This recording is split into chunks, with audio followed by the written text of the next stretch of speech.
Well, pleasant afternoon for some. Look, I'd like to talk about the monetarisation of everyday existence. It's a big word, isn't it? Monetarisation of everyday existence. Well, the word monetarisation is very simple. It actually means paying for a service.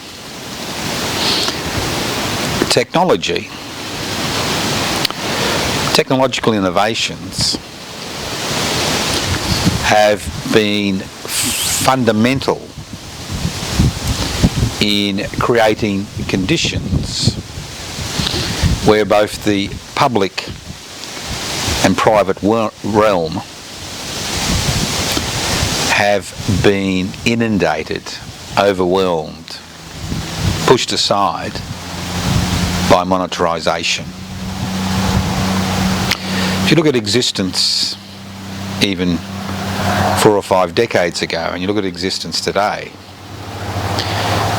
you will find that many services and interactions which didn't require an exchange of money, whether it's virtual or real, existed. What am I talking about? Well, I'm talking about things like this. Let's look at the private sector. When I talk about the private sector, I'm talking about the home front. People's homes, whether they rent or are buying or own them. Now, 50 years ago, the type of monetary interactions which occurred in the house were minimal. You had gas, electricity, the telephone. Today, technology has introduced a whole swath of new innovations which require a monetary return. The internet, pay TV, games culture. When I'm talking about games culture, I'm talking about, not sporting, but computer games, computers, security apparatus. So what we've seen is the privatisation of time, the privatisation of existence, where things which didn't require a monetary exchange now require a monetary exchange. For example, let's look at food, the preparation of food in the home. What we've seen over the last 20 to 30 years is an explosion of organisations which monetarise the preparation and the cooking of food. And today you can just pick up a phone, and if you've got the necessary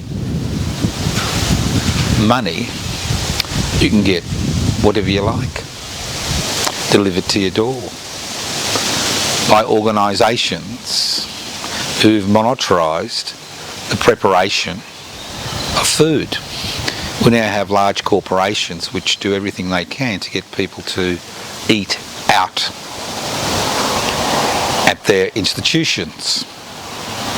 And there are advertising gimmicks to say you eat out at breakfast, lunch and tea. So when I'm talking about monetarisation, I'm talking about the fact that things which we took for granted, interactions which did not require a monetary exchange, have now become interactions which require a monetary exchange. If you don't have those resources, you are not able to have that interaction. Whether it's pay TV, the World Wide Web, and the list, games, computer games, computers, the internet, and the list goes on and on. The other thing that's been monetarised is personal relationships. The days when people met in social settings have disappeared. Today people rely on apps to meet people. They rely on technology to give them access to people who they may find interesting or want to form a relationship with. And once again, we see the monetarisation of human relations. In the public sector, it's much easier to see how monetarisation has affected us. The whole purpose of a social security net was to provide security to individuals within society, irrespective of their handicap or irrespective of the situation they found themselves in, whether they were disabled, whether they were unemployed, whether they were sick, whether they were a single parent. And this wasn't a monetary interaction. People went to preschool, and community-run preschools were funded by the government of the usually councils. We had councils which funded handy people going to elderly people's home and doing repairs. Today, it's all been monetarised. And nothing highlights this more than the National Disability Insurance Scheme, which has become a rort, not in terms of just people being involved in criminal activity, but more importantly, a rort in terms of the amount of fees that are charged. The other important area of privatisation, where monetarisation has become exceptionally important, is the aged care industry. And it is an aged care industry. And that aged care industry has grown and grown as a result of compulsory superannuation. Because what compulsory superannuation has done is actually fossilise the inequalities that exist in society. If you need to take time off work, there is no money in the superannuation fund.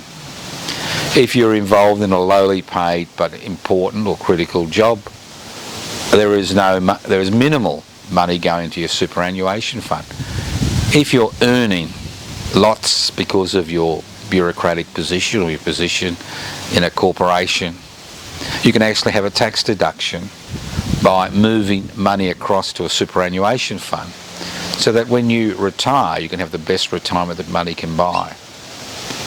So what we've seen is something which was people who didn't have any resources were eligible to, which was an old age pension, has now become monetarised. And nothing highlights this, as I was trying to say before, as what happens in the nursing home sector or the aged care sector, where contracts are signed with private organisations to provide care which may in the past have been provided by community-focused organisations or family and friends, to the extent where contracts extend over hundreds of pages, where you pay a bit extra if it takes a bit longer to brush your teeth, get somebody to brush your teeth, and the list goes on and on. So the state has washed its hands of its responsibilities to its citizens. The state is reverting slowly back to a mechanism of control. It's reverting back to its original function, where it had a monopoly on the use of force, and it used that monopoly on the use of force to maintain the status quo, to ensure that those who exercise power and concentrated wealth continue to exercise power and concentrated wealth.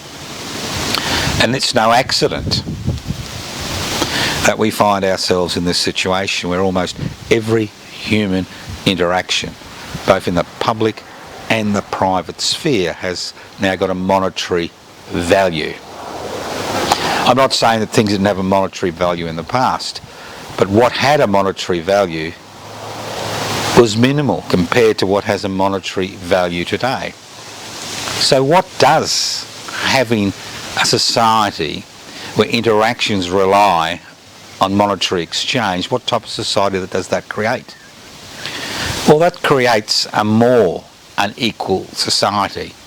And nothing highlights this more than what's happened in the last 3 to 4 decades, where we've seen the return to investors has doubled, while the return to people who create that investors' profits has greatly diminished.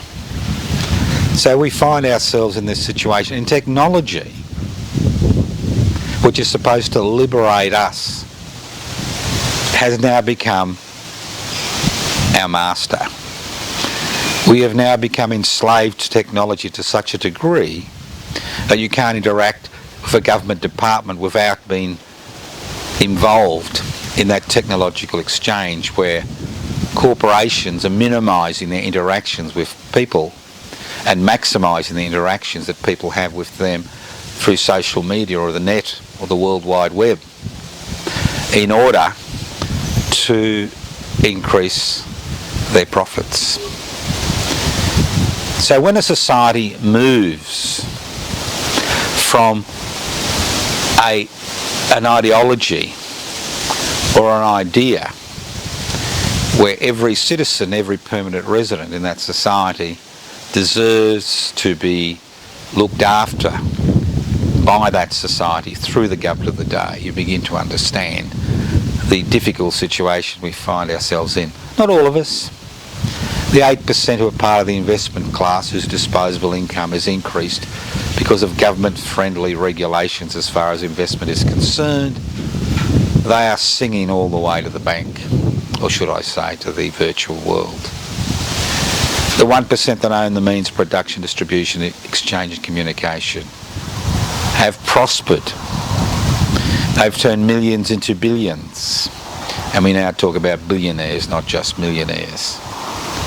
While a significant proportion of the population is so laden with debt that they are tied into the wage system, because we have forgotten the do-it-yourself philosophy. Now, the punk movement and punk music sprang out of nowhere in the late 1970s because people were sick and tired of the commercialisation of entertainment, and it was do-it-yourself. Didn't matter how good or bad it was. It's the fact that you interacted, which what made it important.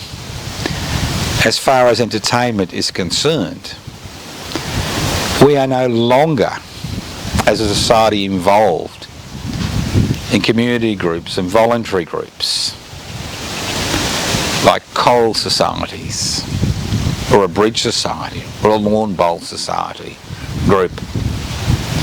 We now tend to rely on consumption.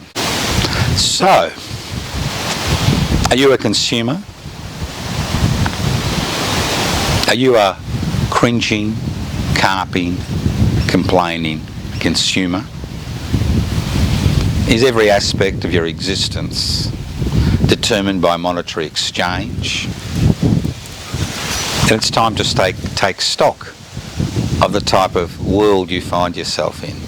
Not just on the big stage, but on the little stage. How much of that monetary exchange do you actually need in your home, in that very private sector? Should you go back to preparing your own food? Should you be relying on other people to be entertained? Card nights. The list goes on and on. Should you take up hobbies that don't require some technological gadget in order for you to be involved in that hobby? Because if we continue on this path of monetarising every human relationship, we will become a society which is focused on individual wealth and individual success, and everybody is left behind.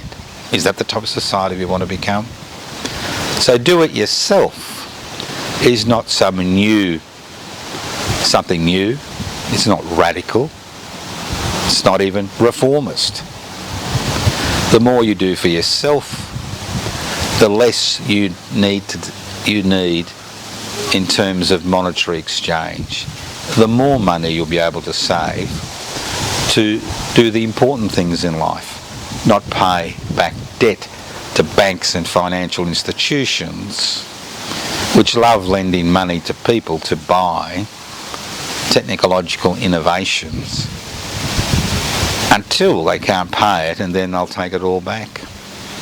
So do it yourself, whether it's food preparation, whether it's entertainment, whether it's just taking a walk, smelling the roses, going down to the local park,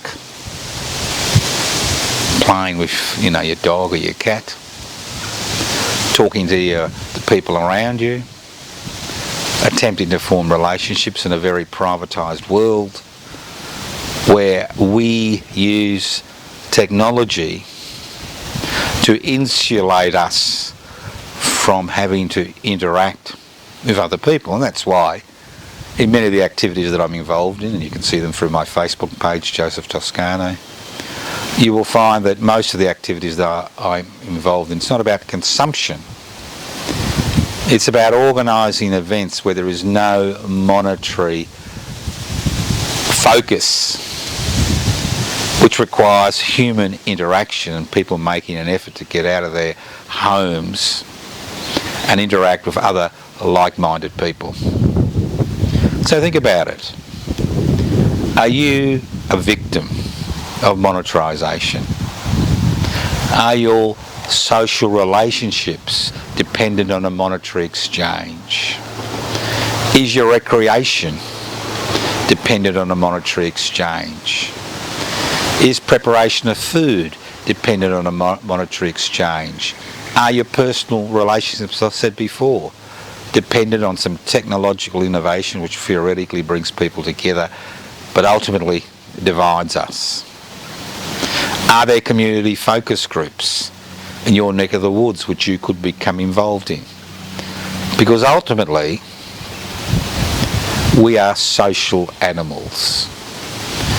What makes us the most successful killing machine on the planet is not the fact that we've got horns or large teeth or long claws or spread disease.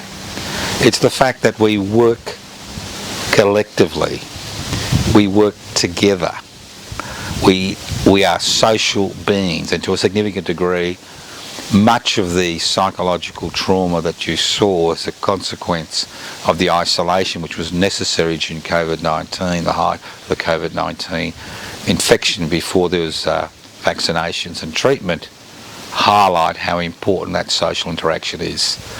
Zoom is not enough. The virtual world is not enough. It is a poor imitation of the real world. So take stock of what's important and think about doing it yourself.